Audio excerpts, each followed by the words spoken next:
नमस्कार जय हिंद दोस्तों, स्वागत है एक बार फिर से आपका आप यूट्यूब चैनल स्टडी नीड्स पर। दोस्तों आज एक छोटा सा वीडियो क्लिप आप सभी को दिया और इसके पहले ही वीडियो दिया हूं। उस वीडियो को आप निश्चित तौर पर देखें क्योंकि आप सभी के नियमितीकरण को लेकर माननीय मुख्यमंत्री जी की ओर से जो बात कही गई वह काफी महत्वपूर्ण है, क्योंकि माननीय मुख्यमंत्री जी की ओर से आप सभी के नियमितीकरण के लिए बात कही गई है। तो निश्चित ही कह सकते हैं कि एक विशेष बात होने जा रही है। सबसे पहले अगर हम बात करें आपके अतिथि शिक्षक नियमितीकरण में क्या संकट है और क्या इस पर मोहर लगने जा रही है, इसके बारे में तो बात करेंगे ही, लेकिन निवेदन के साथ कि जैसा कि आप लोग लगातार हमारे साथ बने हुए हैं और सही अपडेट सही समय पर ही हम आप तक दे पा रहे हैं और इस बात की हमें प्रसन्नता भी है। इसलिए निवेदन के साथ कि अगर आप पहली बार चैनल विजिट किए हैं, चैनल को सब्सक्राइब जरूर कर ले और वीडियो पसंद आए वीडियो को लाइक करना ना भूलें। सबसे पहले आप सभी के लिए मैं बता दूं कि माननीय मुख्यमंत्री जी की ओर से कहा गया आप सभी के समायोजन को लेकर, यानी उनके द्वारा यह कहा गया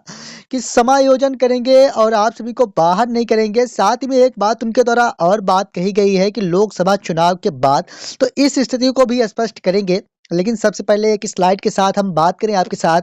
कि समायोजन की जो स्थितियों के बारे में माननीय मुख्यमंत्री जी की ओर से कहा गया। तो जैसा कि समायोजन का अर्थ होता है कि समायोजित किया जाना आपको किसी विशेष स्थान पर, यानी जहां पर भी रिक्त स्थान हो, यानी जबकि आपके स्थान पर कोई नियमित शिक्षक आ जा रहे हैं अथवा कोई स्थानांतरण या उच्च पद प्रभार के साथ कोई शिक्षक आ जा रहे हैं, तो आपको किसी दूसरे जगह समायोजित किया जाए, यानी आप बाहर भी ना हो, आप कार्यरत भी बने रहे और आप प्रभावित भी ना हो किसी भी स्थानांतरण या पदोन्नति या अन्य चीजों से। तो दोस्तों यहाँ पर जो समायोजन की स्थितियां हैं वह दो स्थितियों में देखने को मिल रही हैं। एक तो आप सभी का जिला स्तर पर समायोजन किया जा सके और एक तो आप सभी का ब्लॉक स्तर पर समायोजन किया जा सके, यानी आप सभी चॉइस फिलिंग के आधार पर स्कूल का आवंटन आप सभी के लिए हो सके, कुछ इस प्रकार की व्यवस्था किया जा सके। लेकिन इस पर भी कुछ स्थितियां देखने को मिल रही हैं कि जहां पर पहले से ही पैदल क्रम बनाए जा चुके हैं, तो या तो उसके लिए कुछ नए नियम बनाए जाना, या जैसा कि पूर्व मुख्यमंत्री जी की ओर से घोषणा की गई है उस पर भी लगातार सुधार चल रहे हैं, या फिर कहें कि उस पर भी कार्य प्रारंभ है और जल्द ही उससे संबंधित भी आदेश देखने को मिल जाएंगे कि 12 माह का अनुबंध सहित आप सभी को अन्य चीजें भी मिलने जा रही हैं। तो यहाँ पर 12 माह का अनुबंध तो निश्चित तौर पर किया जाएगा, लेकिन एक ही रिक्त पद पर दो अलग अलग मानदेय की व्यवस्था वित्त विभाग की ओर से नहीं की जा सकती। यानी अगर आपके स्थान पर कोई नियमित शिक्षक भी आ जा रहे हैं और उसी पद पर अतिथि शिक्षक व्यवस्था भी है, तो एक ही पद पर दो अलग अलग मानदेय देयक वित्त विभाग से मंजूर नहीं किए जा सकते। इसी व्यवस्था को समायोजित किए जाने के लिए समायोजन व्यवस्था लाई जा रही है। तो दोस्तों मैं बात करूं तो यहाँ पर एनसीटी की ओर से जो गाइडलाइन जारी किए गए हैं, यह काफी पुराना आदेश है जो कि 11 फरवरी 2011 को रिलीज किया गया था। आप सभी के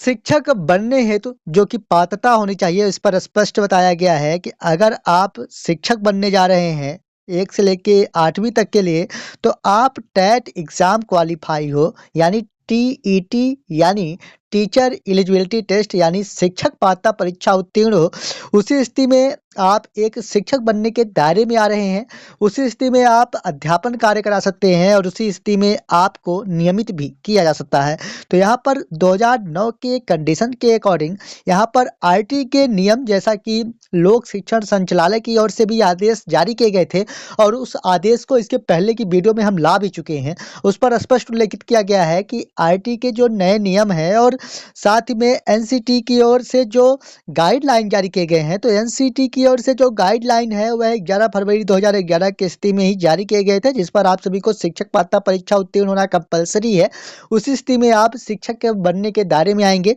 तो यहाँ पर आप स्पष्ट हो जाएं कि आप परीक्षा पास हैं तो ही आप सभी का समायोजन या आप सभी को 12 महीने का कार्य या फिर आप सभी का नियमितीकरण नीति के दायरे में आ सकते हैं। इसके पहले चांसेस कम दिखाई दे रहे हैं, अगर नहीं भी आ रहे हैं तो यहाँ पर विभागीय परीक्षा संपन्न कराई जाएगी। खैर ये तो आगामी मैटर है, लेकिन सबसे पहले आज की जो बात माननीय मुख्यमंत्री जी की ओर से वीडियो में कही गई उसके बारे में यहाँ पर बात स्पष्ट करें तो ये तो बात कंफर्म कर दी गई है माननीय मुख्यमंत्री जी की ओर से कि आप सभी अतिथि शिक्षकों को लेकर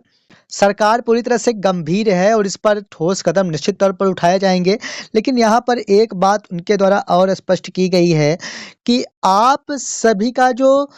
नियमितीकरण रीति है वह लोकसभा चुनाव के बाद कराए जाने की बात कही गई है। तो ये काफी बड़ी अपडेट्स निश्चित तौर पर कह सकते हैं, क्योंकि लोकसभा चुनाव के बाद कब तक ये मंजूर किए जाएंगे इस पर कुछ स्थितियां स्पष्ट नहीं है। और अगर मैं आप सभी के नियमितीकरण के बारे में बात करूं तो कार्यवाही तो निश्चित तौर पर प्रचलन में है, क्योंकि डीपीआई की ओर से भी आदेश जारी किए जा चुके हैं। उस पर बैठक भी संपन्न कराई जा चुकी है और उस पर जो भी गाइडलाइन है वह भी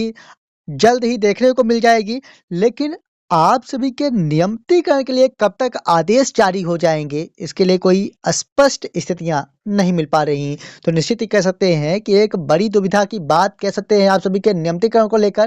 क्योंकि यहाँ पर आप सभी को नियमितीकरण तो निश्चित तौर पर दिया जाएगा, लेकिन कब तक इसके लिए आदेश जारी किए जाएंगे इसके लिए कोई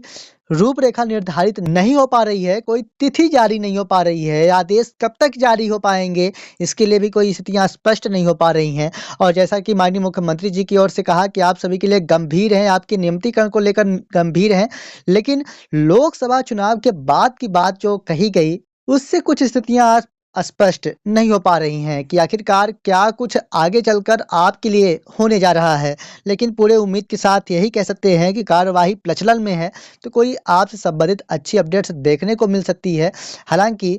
अगर आपके स्थान को लॉक कर दिया जाता है तो निश्चित ही आपके लिए काफ़ी अच्छी अपडेट्स हो पाएगी, लेकिन स्थितियां पूरी तरह से स्पष्ट तभी अब हो पाएंगी जबकि आप सभी के लिए आदेश जारी हो पाएंगे। क्योंकि इस वीडियो को भी लाने का मात्र एक ही उद्देश्य है कि जो माननीय मुख्यमंत्री जी के द्वारा आप सभी के नियमितीकरण को लेकर कहा गया उसी के अनुरूप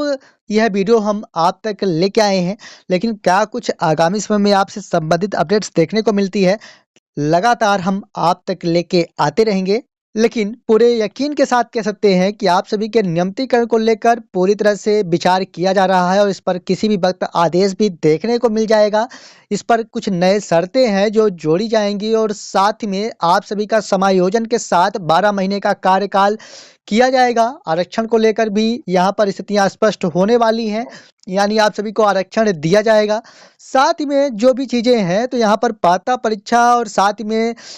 कार्य अनुभव और साथ में बीएड डीएड एक अहम निर्णय अभ्यर्थियों के लिए एक अच्छी अपडेट्स आगामी समय में देखने को मिलने वाली है, पूरे यकीन के साथ कह सकते हैं। तो पूरे यकीन के साथ कि इस वीडियो के साथ आप पूरी तरह से स्पष्ट हो पाए होंगे। फिर भी अगर आपसे संबंधित कोई भी अच्छी अपडेट्स मिलती है सही अपडेट के साथ ही लेके आते रहेंगे। इसलिए निवेदन के साथ कि अगर आप पहली बार चैनल विजिट किए हैं चैनल को सब्सक्राइब जरूर कर ले, क्योंकि स्टडी नीड्स एक मात्र था प्लेटफॉर्म जहां पर आप तक सही अपडेट सही समय पर ही पूरे प्रमाण के साथ लाई जाती है। मिलेंगे एक और नई वीडियो के साथ, तब तक के लिए धन्यवाद।